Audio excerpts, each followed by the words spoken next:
കൂത്തുപറമ്പ് വലിവെളിച്ചം വ്യവസായ കേന്ദ്രത്തിൽ വെളിച്ചെണ്ണ നിർമ്മാണ കമ്പനിയുടെ മലിനജല ശുദ്ധീകരണ പ്ലാന്റിന്റെ ടാങ്കിൽ വീണ 2 വയസ്സുകാരിക്ക് ദാരുണാന്ത്യം. കമ്പനിയിലെ തൊഴിലാളിയായ ജാർഖണ്ഡ് സ്വദേശി ബെനഡിക്റ്റിന്റെ മകൾ ആസ്മയ്ക്കാണ് മുങ്ങി മരിച്ചത്. കുട്ടിയെ കമ്പനിയോട് ചേർന്നുള്ള താമസ സ്ഥലത്ത് ഉറക്കിക്കിടത്തി മാതാപിതാക്കൾ ജോലിക്ക് പോയതായിരുന്നു. ഉറക്കമുണർന്ന കുട്ടി മുറിയിൽ നിന്നും നടന്ന് അബദ്ധത്തിൽ ടാങ്കിൽ വീഴുകയായിരുന്നു.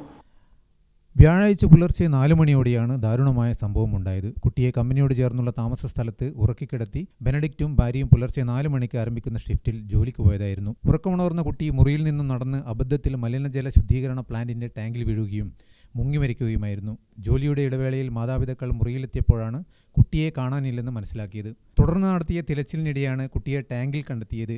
കുട്ടി ടാങ്കിന്റെ ഭാഗത്തേക്ക് നടന്നു പോകുന്നതിന്റെ ദൃശ്യങ്ങൾ കമ്പനിയിലെ CCTV ക്യാമറയിൽ പതിഞ്ഞിട്ടുണ്ട്. കണ്ണവും പോലീസ് സ്ഥലത്തെത്തി ഇൻക്വസ്റ്റ് നടപടികൾ പൂർത്തിയാക്കി. മൃതദേഹം പോസ്റ്റ്മോർട്ടത്തിനായി തലശ്ശേരി ജനറൽ ആശുപത്രി മോർച്ചറിയിലേക്ക് മാറ്റി. 3 ദിവസം മുമ്പാണ് ബെനഡിക്റ്റും ഭാര്യയും കമ്പനിയിൽ ജോലിക്കെത്തിയത്. ഗ്രാമിക ന്യൂസ്, കൂത്തുപറമ്പ്.